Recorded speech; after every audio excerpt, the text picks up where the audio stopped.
नमस्कार विद्यार्थी मित्रांनो, इयत्ता 10वी गणित भाग 1 एक सामायिक समीकरणे सोडवा प्रॅक्टिस सेट 1.1 आधीच्या भागात आपण प्रश्न क्रमांक 1 मधील कृती सोडवली.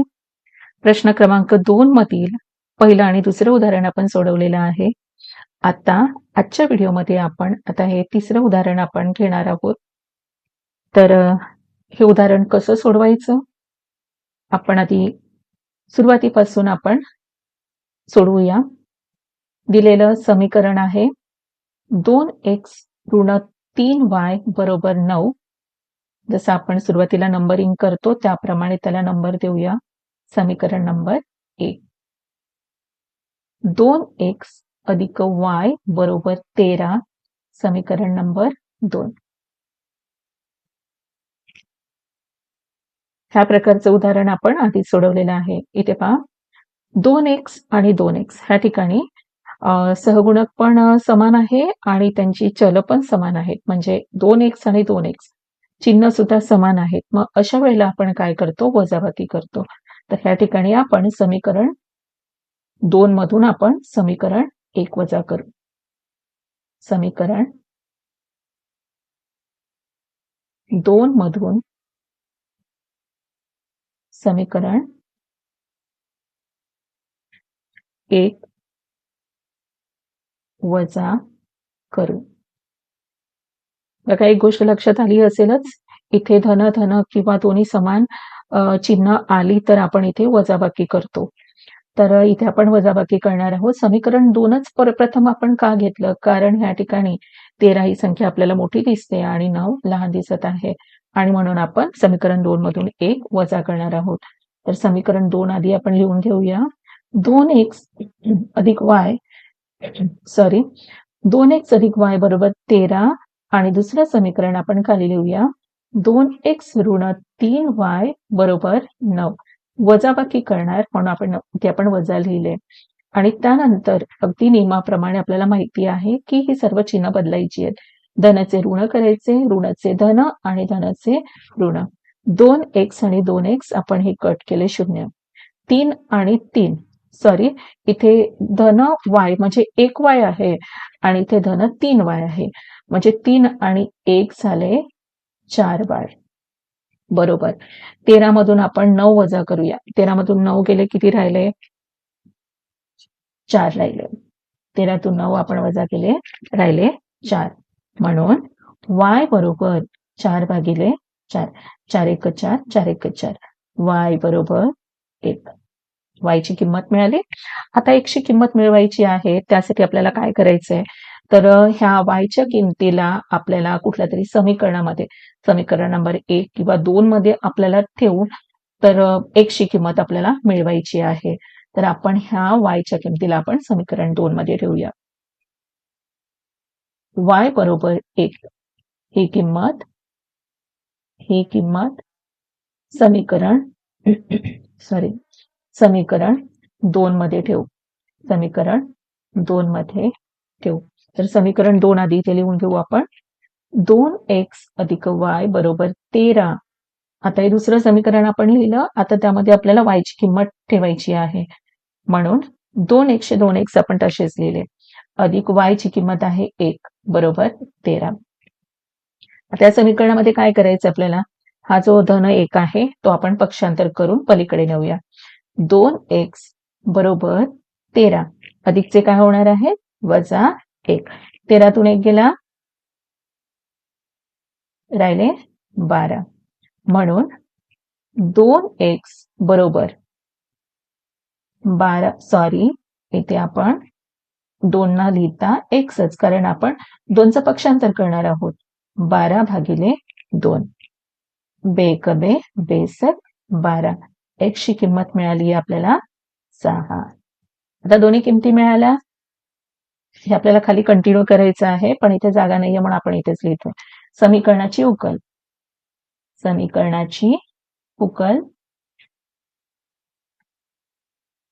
काय आहे? x ची किंमत पहिली लिहायची आणि y ची नंतर लिहायची आहे. x ची किंमत किती आहे? 6 आणि y ची किंमत आहे 1. अशा प्रकारे आपण हे तिसरं उदाहरण सुद्धा सोडवलेलं आहे.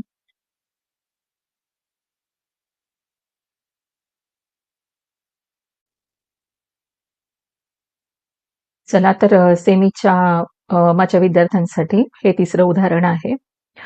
2x minus 3y is equal 9, 2x plus y is equal 13. Equation number first, 2x minus 3y is equal 9. Equation number first, and second, 2x plus y is equal 13. Equation number 2. Subtract equation first from second.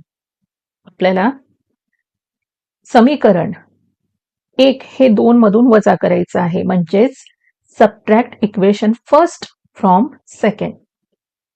म्हणून आपण equation second first लिहिलेलं आहे. 2x plus y is equal 13 and minus 2x minus 3y is equal 9. Subtract आहे म्हणून आपण हे sign सगळ्या change केलेल्या आहेत. प्लसचा मायनस केला, मायनसचा प्लस आपण केलेला आहे, प्लसचा मायनस केला. 2x minus 2x कट झालेत, प्लस y प्लस 3y आपण त्यांना ऍड केलाय. 3 plus 1 4y. 13 minus 9 म्हणजेच 13 मधून 9 वजा केले, ह्या ठिकाणी राहिलेत 4 राहिलेले आहेत. So y is equal 4 upon 4. 4 divided by 4. 4 ones are 4. y is equal 1. Place this value. म्हणजेच y ची ही एक किंमत आहे, ती value. Place this value in equation second. 2 equation मध्ये आपण ती व्हॅल्यू प्लेस करणार आहोत. 2x plus y is equal 13. He second equation आहे. हे दुसरं इक्वेशन आपण इथे लिहून घेतलेलं आहे. 2x प्लस y ची किंमत आपण ह्या ठिकाणी प्लेस केलेली आहे. y ची व्हॅल्यू आहे 1 इज इक्वल 13. हा 1 आहे, आपण हा मायनस केलेला आहे. 2x is equal 13 minus 1. 13 मधून 1 मायनस केले, राहिले 12. 2x is equal 12. So x is equal 12 divide by 2. 2 ने डिवाइड केलेला आहे. 2 6 are 12. So x value is 6. म्हणजे ह्या ठिकाणी आपल्याला x ची व्हॅल्यू पण आपल्याला ह्या ठिकाणी मिळालेली आहे. x ची व्हॅल्यू 6 आणि y ची व्हॅल्यू आहे 1. Answer x and y. The solution is equation 6 and 1.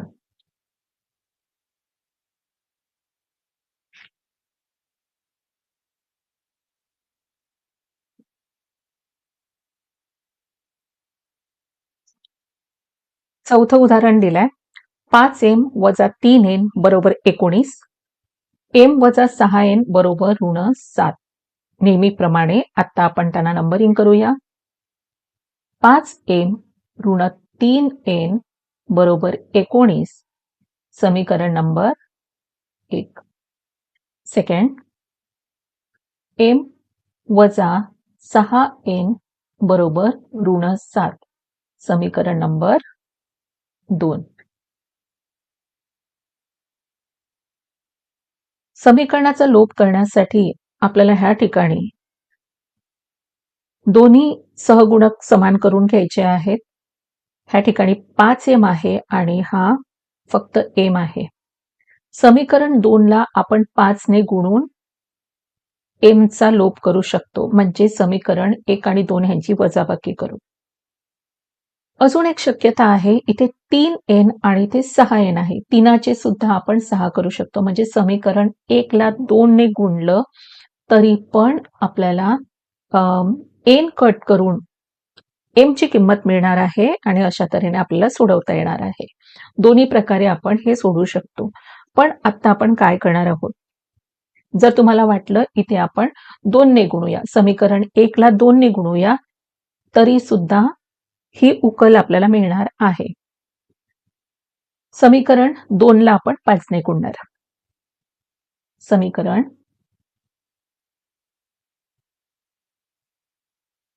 2 ला 5 ने गुणू. समीकरण 2 ला 5 ने गुणायचं आहे. तर ह्या m ला आपण 5 ने गुणूया. 5 m. 6 ला आपण 5 ने गुणले, 6 पंचे 30 n ऋण 7ला पण 5ने गुणलं, 7 35. नवीन समीकरण तयार झालेलं आहे, समीकरण नंबर 3.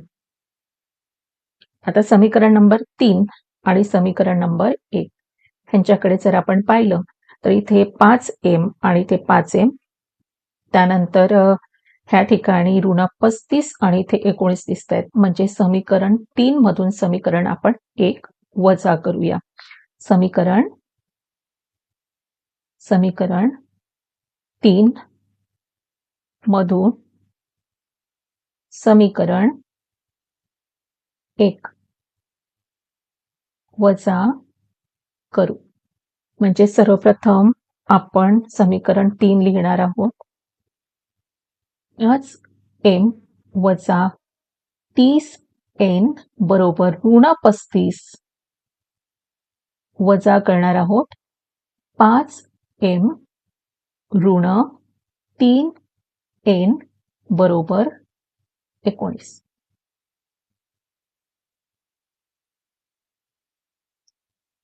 चला आता चिन्ह चेंज करूया आपण. इथे ऋण, इथे आपण धन आणि इथे देणार आपण ऋण.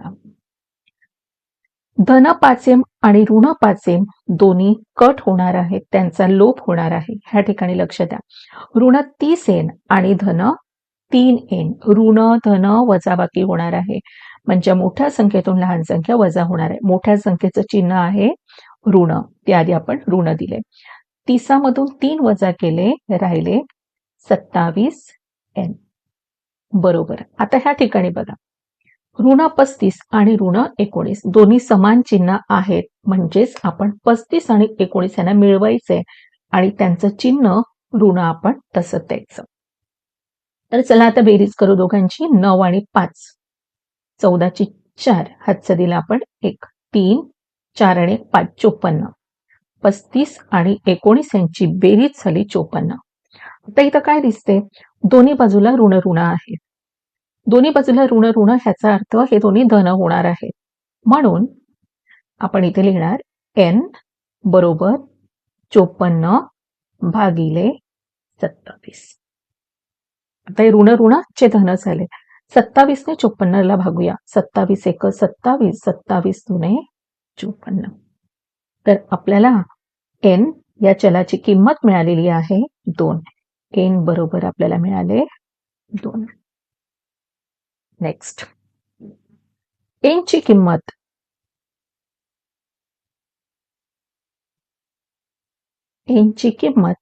समीकरण, आता कोणत्या समीकरणामध्ये आपण ठेवायची आहे? समीकरण नंबर 2. n ची किंमत समीकरण 2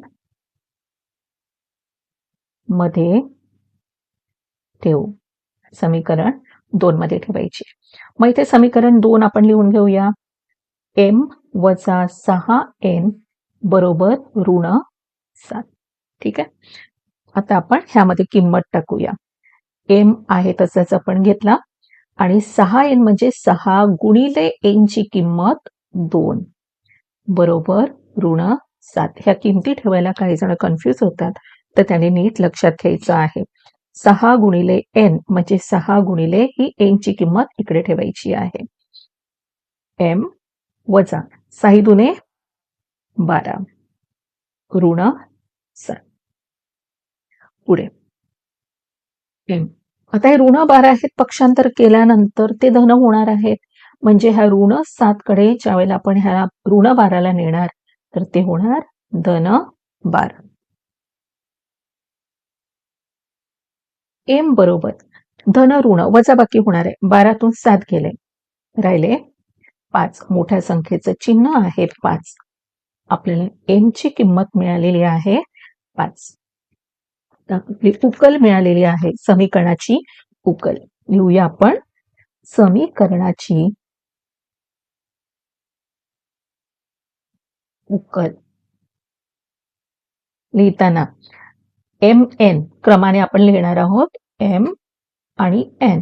m ची किंमत प्रथम लिहिणार आपण 5 आणि n ची किंमत म्हणजे उकल आहे 2. अशा तऱ्हेने आपण हे उदाहरण सोडवलेलं आहे. तर चला आता सेमीच्या विद्यार्थ्यांसाठी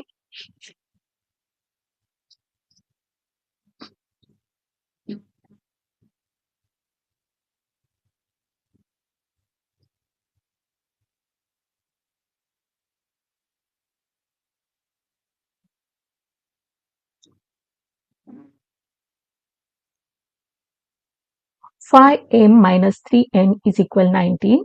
m minus 6n is equal minus 7. Equation number first, 5m minus 3n is equal 19. m minus 6n is equal minus 7. Equation number second. Multiplying equation second by 5. आपण मल्टिप्लाय करतोय, गुणतोय दुसऱ्या इक्वेशनला 5 ने. आता दुसऱ्या इक्वेशनला आपण मल्टिप्लाय करतोय म्हणजे इथे काय झालंय, m चा आपण 5m केले, 5m झाले. 5m minus 6 5s are 30 and is equal 7 5s are 35. Equation number 3. Equation number 3. Subtract equation first from third. First from third. आपण सबट्रॅक्ट करणार म्हणजे ते वजा करणार आहोत. आपण समीकरण वजा करणार आहोत. पहिलं समीकरण वजा करणार तिसऱ्यामधून. 5m minus 30m is equal minus 35 minus 5m minus 3n is equal 19. Sign change, प्लसचा मायनस केला आपण, मायनस प्लस, प्लसचा आपण मायनस केलेला आहे. कट झालेत 5m minus 5m.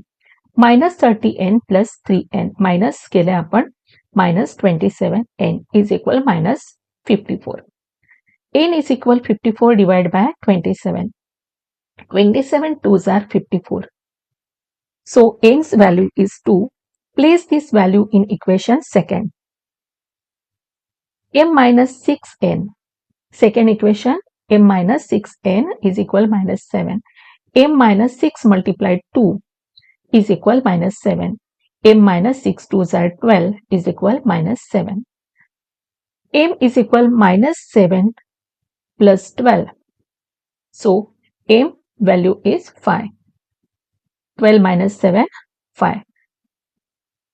Solution of equation 5 and